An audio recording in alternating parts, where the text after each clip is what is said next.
sweetie. Come here. Get under the blankets with me. I want you to self-isolate with me. Let's pull these blankets up around us.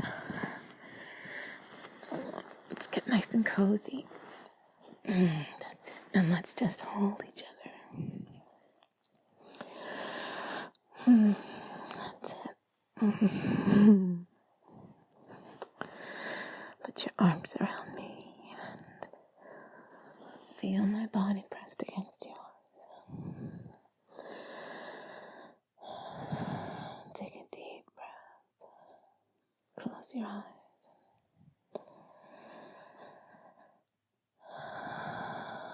Feel my chest rising as yours rises.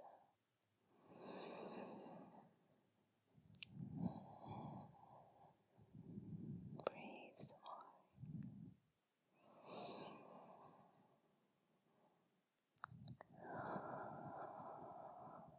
more.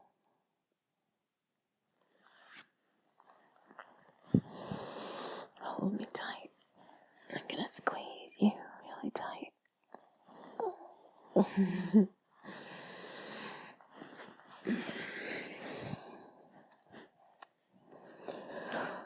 So, kind of crazy times, huh? Have you ever seen anything like this? I haven't. I don't think anyone alive has experienced anything like this before.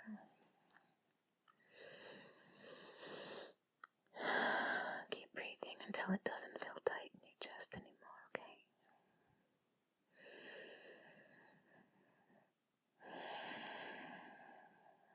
Feel your heartbeat in between each breath.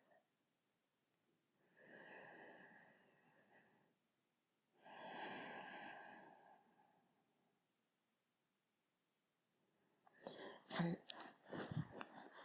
so let me see if I can guess what you're thinking. See if I've got magic telepathic powers.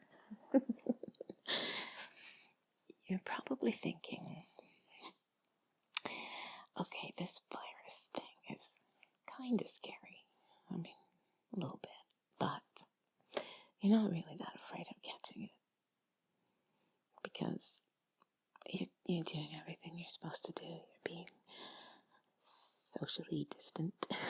You're washing your hands and you're not touching your face. You can touch other parts of you, but you can't touch your face. And you're sneezing into your elbow when you're staying home. And, so you kind of figure, okay, well, I'm probably not going to get this thing. Probably not. And you're right, you're probably not. But even if you do, like 98% of people who get it survive. And even though it's heartbreaking to think about the people who don't survive it, it's like the flu that happens every year. It's not something we usually have to think about or that we see in the news. That doesn't mean it doesn't happen. It doesn't mean it hasn't been a part of our life all this time. We just didn't really pay attention. So we all kind of know that this is the deal, right? We don't look forward to getting this, but we all kind of know.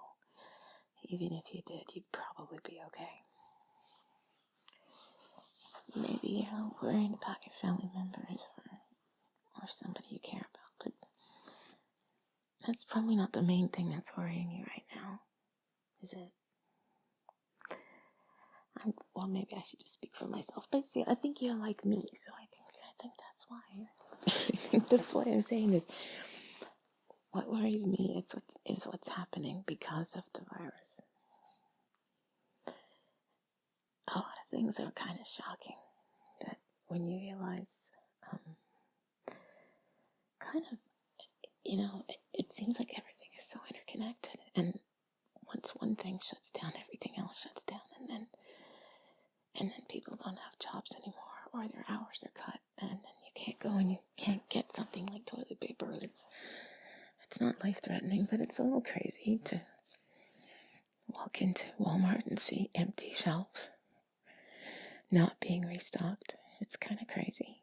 And then every 5 minutes on the news, there's something else from some world leader or other who's saying they're going to shut down the borders and cancel all the flights and arrest you if you leave your house. And, it starts to feel a little bit like The Walking Dead, right?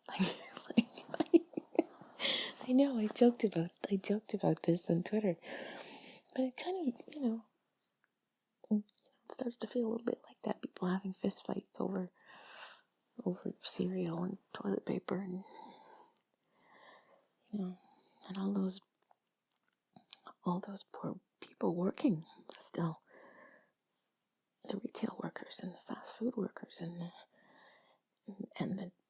the medical workers, and they're the ones that are sort of out there every day facing this and facing all the frustrated people and stuff. And so I think what it is that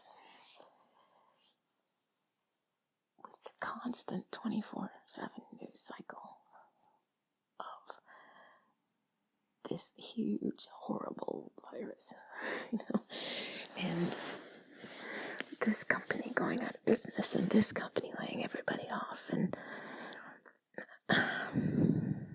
this is enough to make anybody feel scared and anxious. So I'm going to give you a little bit of counterbalance to all this. Just some thoughts. I'm not going to blow sunshine up your ass. It's not that kind of audio.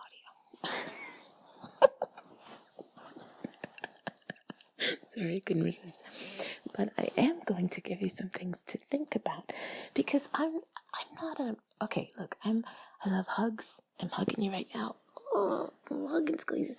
I love hugs, I love kisses, I love comfort, but honestly, what really gets me through times is being able to really think about the situation and come up with some rational solutions or options or ways to think about things. That's what really comforts me. So maybe I'll comfort you. And that's what I hope for, because I really do. I want you to be comforted. So here's a couple of things, okay? Okay. The world economy is not going to collapse over this, okay? Part of the reason for that is the last time we had anything remotely like this, 2008 with the mortgage crisis, that was a bit of a problem, because the banks, the people who control all the money, were, in huge trouble. They had no money anymore. It was a huge disaster, and the government had to come in and step in and bail them out, and that led to a lot of job losses and a lot of problems. People lost their homes, and it was a really, really bad time. It's taken us more than 10 years to climb out of that. Some people still haven't recovered fully from that. This is different. This is not a systemic problem. This is not a problem with the banks or the supply chains. This is a problem with this little strip of protein, this little DNA, little piece of DNA, or maybe it's a retrovirus, I don't know. Might be an RNA virus, I'm not sure. But it's a little piece of protein that is just let loose on our little completely unprepared immune systems. It's not a problem with our economy anymore, or our banks, or our companies, or anything like that. So what I've heard people saying is things like, here's an analogy from the medical world. When someone has a heart attack, sometimes CPR and all the efforts that doctors and nurses go to try to revive you aren't successful because your heart was diseased or your system is diseased. But if someone is out on the golf course playing golf and they swing that golf club up in the air and it gets hit by lightning, you know, and it's an actual sound effect. And they're out on the ground like, you know, little burn marks in the ground, and their heart stopped. Those people, usually, if someone can get to them and do CPR, they make an amazing recovery most of the time. Now, they're just as dead, okay? Their hearts have stopped. If someone doesn't come and revive them, they will probably stay dead, right? But if you can run over to them and start CPR, usually you can start their hearts again with no ill effects. They're usually fine. And that's because there's actually nothing wrong with them. It's just a short circuit from this overload of electricity, from the lightning strike. So this is kind of the same thing. It's like we've been hit by lightning. And so as soon as this is resolved, and you know, there are people, like teams and teams and teams of people all around the world working day and night on this right now. They're even testing a vaccine right now. And they're working on antivirals, which is, they're medicines that kind of help you once you have the virus. Vaccines prevent it, and antivirals kind of work on reducing the effects of the virus once you have it. There are teams of people working on this already. So once this is contained, and as we're hearing from China, the original part of the world where this outbreak was first noticed, they are reporting no new cases. So there's reason to hope that once this settles down, possibly even, I don't know, I can't say, but who knows, maybe by the summer, maybe, everything should pick back up again. There's no reason to believe that any of these temporary dislocations are going to be permanent. In fact, a lot of companies that are laying off their employees have made it clear they're going to hire them back as soon as they can. So it's not a situation where everybody's going to be out of work or anything like that. And in fact, some of the bigger companies are actually hiring more people right now, which is kind of cool. They're doing what they can. They're staying open and they're paying more people, hiring more employees instead of shutting down. So that's kind of an optimistic thing, I think. It's kind of a good sign that we're going to get through this. So our recovery from this, both physically and economically, looks very good. We don't know how long it's going to take, but I think it's going to be okay. What else was I going to say? I do have a lot of thoughts here. I was going to say a few things. The things that scare people about some of the stuff that's been going on, like the lockdowns, and you know, such a scary word, really. But in a sense, what you're seeing is just the government knows at this point, all the governments know that it's on them now. It's their job, basically, to keep the country from falling apart, from too many people getting this virus. Not because it will really cause a lot of damage or a lot of deaths.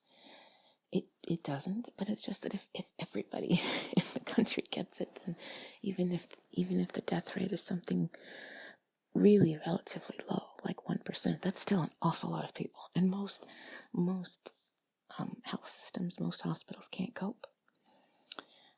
They don't have the supplies, as we've seen from Italy and stuff. They don't have the beds and they don't have the supplies. So the government realizes, okay, we really have to make sure that this infection doesn't spread. Not because it's extremely deadly. It isn't. But it's because we have no immunity to it. So anybody who gets exposed to it gets it. And so we can't let the entire country get this virus. So give me a hug, get closer. So it's almost like it's just like a practical thing. It's not a fear thing. It's not a Walking Dead thing. It's just, we only have so many beds and stuff. So we just have to make sure that this doesn't get out of hand. We want to treat everybody. We want to give everybody the best chance they have to get better. And so we want to make sure prevention is, an ounce of prevention, as they say, right? We want to make sure this doesn't spread. So they have to do really draconian things, like say, okay, everybody get in your house and don't come out.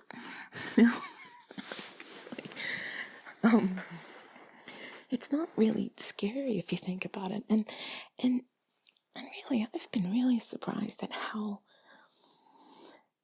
in a very odd way, this is kind of bringing the world together.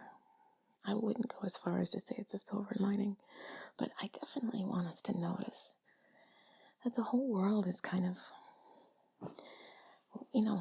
mostly we got each other's backs. Like we're complying, we're getting it. People are staying inside. People are social distancing. People are, there's a great one of this. Some guy in Spain got up in his rooftop and he did an exercise class for all the people in the buildings around.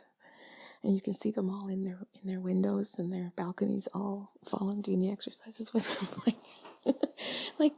That's a very creative solution, And there are people in Ireland that in one day, the health executive there had 50,000 volunteers, people signing up to sort of just help any way they could, to go check on the elderly or deliver groceries or just help out in hospitals or whatever wherever they were needed. There have been incredible stories of just real human kindness and generosity and compassion. And everywhere I've been, people have just been, thoughtful and pleasant and helpful and there's a sense that we're all in this together. And that is kind of amazing, because up until now, everything you've heard in the news and everything you've heard in the social media for such a long time has always been about how divided we are, politically and ideologically, and on racial lines and religious lines. And it's just, at this point, it's just, on some level, it's kind of refreshing to see, no, we're all human and we're all in this together. So let's fight this and let's work together. So, I'm kind of impressed by that and a little bit buoyed by that. I kind of feel like I think we could actually flatten the curve, as they say, by voluntarily doing all the things that they're telling us to do. Pretty much, we're all complying, and that's amazing. That is really amazing.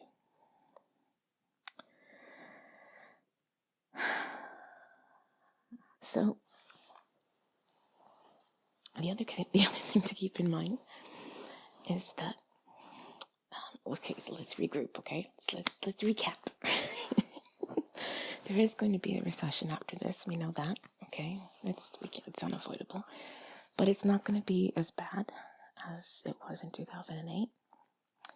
The economists have piped in and said, no, it's not going to be as bad. The system is healthy, healthier than it has been in a long time, and so it's going to recover pretty quickly. So don't listen to the doom and gloom of people that say we're in for a depression. We're not.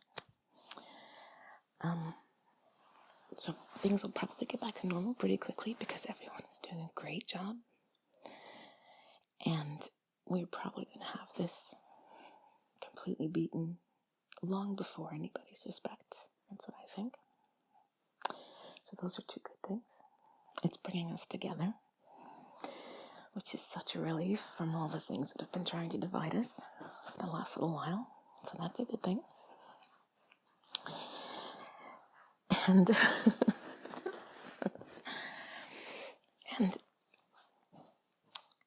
And there's a couple other things to think about. Like I said about the living memory thing, there's not many of us that really remember, or we're old enough to remember what it was like in World War II. If there's anybody in your life who was around in World War II, you should probably talk to them and ask them about how they coped. Because some of the things that people had to go through in World War II and survived and were resilient about, and not only survived, but then there was the baby boom after World War II, where everybody celebrated by bunking and having our grandparents and parents.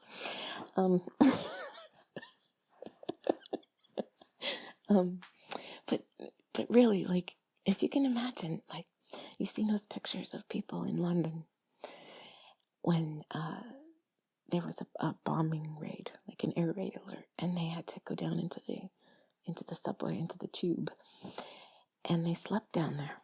And you see these pictures of just people lined up like shoulder to shoulder, sleeping on the subway platform. Mothers with their children, and just trying to make the best of this. And then when they would, they would hear the bombs dropping overhead. And then when they would finally, in the morning, or when it was all clear and they would emerge back up into the street, their house is gone. It's just rubble. It's hard to imagine what that must have been like to live through that, and to have to try to carry on and feed yourself and feed your kids and find shelter and not succumb to fear, and not succumb to this sense of fatalism of like, this is just all over, a lot of people sent their children away. They sent them to Canada. I know that for sure. I don't know if they sent them to the US. I'm sure they did. But they figured their kids were safer overseas, so they sent them off on boats, and some of them never saw them again. Like, they were adopted by Canadian families, and that was it. Like, people are incredibly resilient. They are tough and able to cope with things that, later when you look back on it, it's just amazing, the strength we have.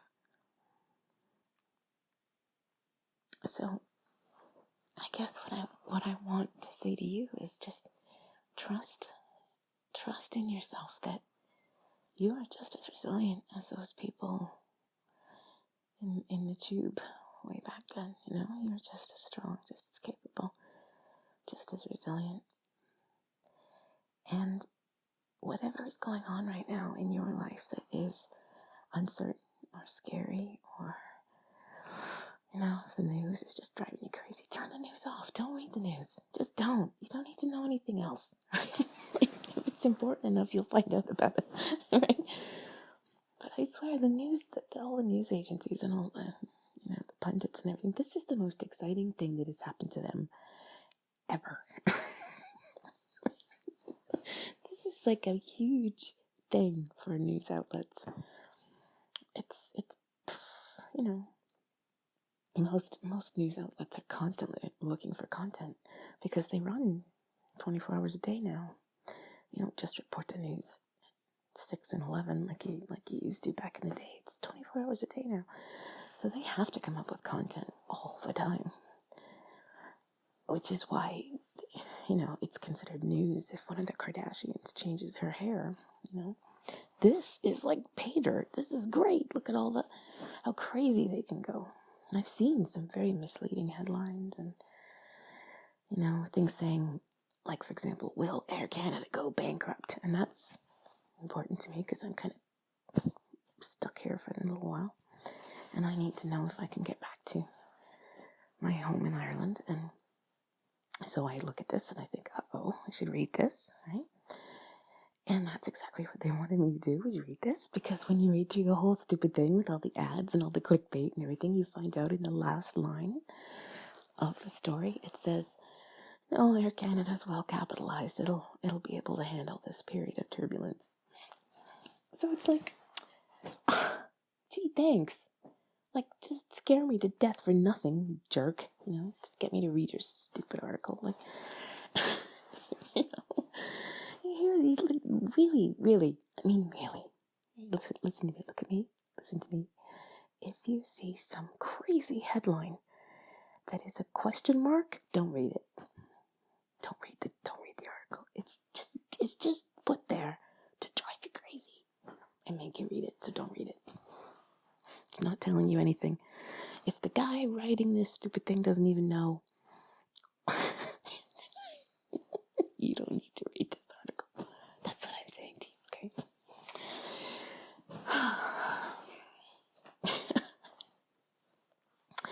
So, what some people are doing during this time too, if you're not going to work or working from home or hanging out or whatever it is that you're, there are some really funny things people are doing online, showing you what they do when they're bored, and some of it's really funny. I really recommend you spend a little bit of time every day laughing, because it is so good for you. It's so good for easing tension and like, use this time. If you have this time, use it for something. Do something you always wanted to do but never had the time to do. Like, learn guitar or learn yoga or paint something or clean out your car or just use it. Explore something you never explored before, or like, try not to see this as enforced isolation or something that's really bad that's happening, because you can't change the reality of what's going on, but you can change how you cope with it. And it won't hurt you to cope with it in a more positive, lighthearted way, right? It's not going to do you any harm to think positively and be proactive about your future, what you want to do, where you want to go when this is all over. I think these things keep our spirits up and keep us from getting too depressed or too scared. Some people have said that they realize they hate their job. They don't want their job back. They're going to get a different job when this is over. Or they start working for themselves. They start looking for ways to be more self-sufficient. Or, they think about moving to another place. Or, it can be kind of a reset button in a way, without it becoming The Walking Dead. So, those are just some thoughts I had about that. But I'm not going to neglect the comfort part, because it's important too. So I want you to cuddle up really close to me, because you did drift away. You did. Drifted away there for a minute. Don't think I wasn't aware of that. I'm going to pull you back here. Get back here. Okay. So let's entwine our legs and just take deep breaths. Take deep breaths.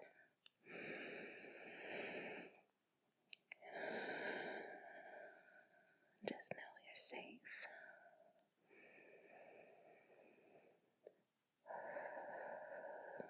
You're okay. You have food. You have water. You have shelter. You have internet. I should have mentioned that first, right? You can connect with your friends and family online, which is wonderful. And you can listen to me. You can cuddle up with me.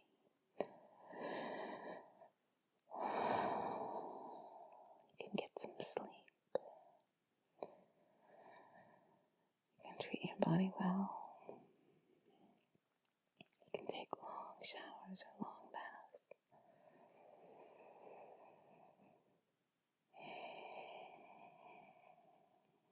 You feel me touching you. Running my fingers down the middle of your back. Counting down the vertebrae. I saw some hay snakes today. Those big rolls of hay in the farmer's fields. And when they line them all up, it kind of looks like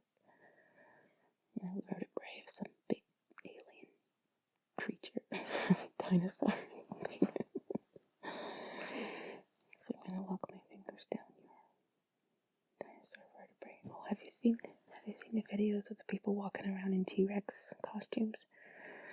It just kills me. They get these inflatable T-Rex costumes and they think that's like a hazmat suit. So they go shopping and they walk their dog and they're just waddling along like a T-Rex. It's great. So, the little arms and everything. Yeah. I can't move anywhere. I can't do anything. So, back to walking my fingers down your little T-Rex back here. Right down the small of your back. Back up again. Lungs.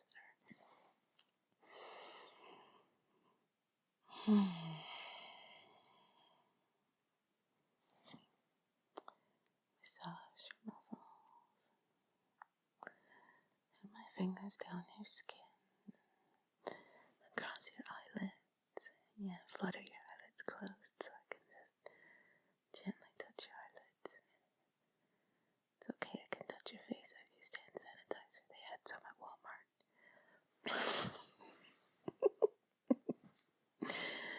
I hope you don't think I'm taking this lightly. I'm not. I'm just trying to be lighthearted about things so that maybe you feel a bit better about it. Optimism and positive thinking will always help. And so will some gentle massage and some touch and some human intimacy and some lightheartedness and some jokes and some squeezes. Big squeeze. Big squishiness. Yeah.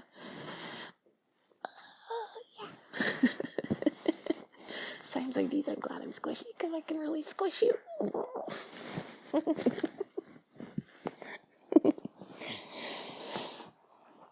So I'll let you to fall asleep with me here. So cozy, wrapped up in our blankets, protected from the world in our blanket fort. Just feeling good about everything. Feeling happy and peaceful, loved, cared for. I really do care about you. It's something you learn when things go wrong like this, is you kind of learn what matters to you. And honestly, love is the most important thing in the world. And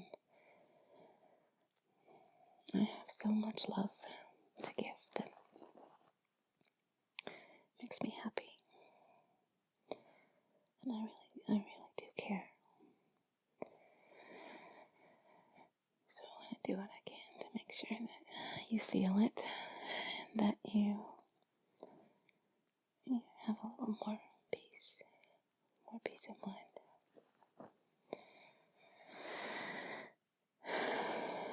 It helps me to help you.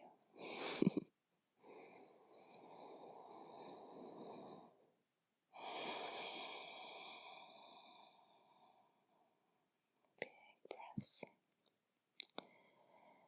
breaths. I said big breaths.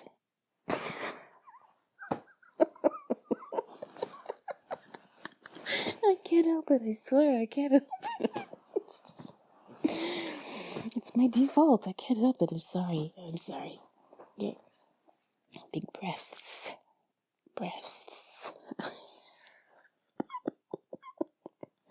I have very big breaths.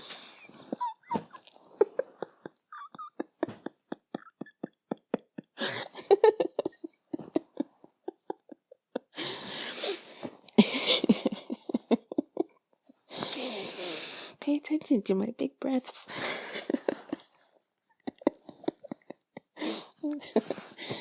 Okay, enough silliness. Okay, it's time to sleep. Okay. I feel kind of good now, do you? I hope so.